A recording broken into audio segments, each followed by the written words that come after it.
Honeymoon couples resort തിരഞ്ഞെടുക്കുമ്പോൾ ശ്രദ്ധിക്കേണ്ട ചില കാര്യങ്ങൾ. ഹണിമൂൺ എന്നുള്ളത് ജീവിതത്തിൽ ഒരിക്കൽ മാത്രം കിട്ടുന്ന ഒരു സുവർണ നിമിഷമാണ്. ഹണിമൂൺ ട്രിപ്പിലെ ചില ചെറിയ പിഴവുകൾ മൂലം മാത്രം ജീവിതകാലം മുഴുവൻ വിഷമിക്കുന്ന ഒരുപാട് കപ്പിൾസിനെ എനിക്കറിയാം.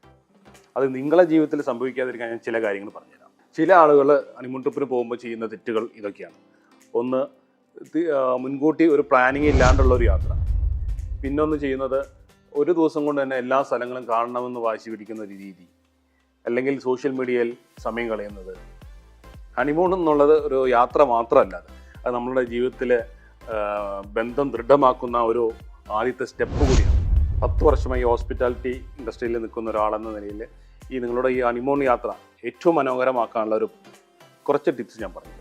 അതിൽ ഏറ്റവും പ്രധാനം, നമ്മൾ പോകുന്ന സ്ഥലത്തുള്ള റെപ്യൂട്ടഡ് ആയിട്ടുള്ള റിസോർട്ട് നോക്കി ബുക്ക് ചെയ്യുക. പിന്നൊന്നുള്ളത്, സെപ്പറേറ്റ് കോട്ടേജ് തിരഞ്ഞെടുക്കുകയാണെങ്കിൽ നമുക്ക് കുറച്ചുകൂടെ പ്രൈവസി കിട്ടും. പിന്നെ ഹണിമൂൺ ട്രിപ്പാണെന്നുള്ളത് മുൻകൂട്ടി റിസോർട്ടിൽ അറിയിക്കുകയാണെങ്കിൽ അവർക്ക് നിങ്ങൾക്ക് ആവശ്യമുള്ള കാൻഡിൽ ലൈറ്റ് ഡിന്നർ അല്ലെങ്കിൽ ബെഡ് ഡെക്കറേഷൻ എന്നിവ ചെയ്യാൻ പറ്റും.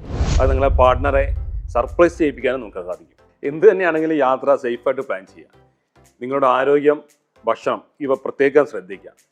കഴിവതും മൊബൈൽ ഫോൺ അങ്ങോട്ട് മാറ്റി വെക്കുക. ഇനി നിങ്ങളുടെ ഹണിമൂൺ മാന്തോട്ടത്തിൽ പ്ലാൻ ചെയ്യുന്നുണ്ടെങ്കിൽ നേരെ വന്നോ മാംഗോ വില്ലയിലോട്ട്.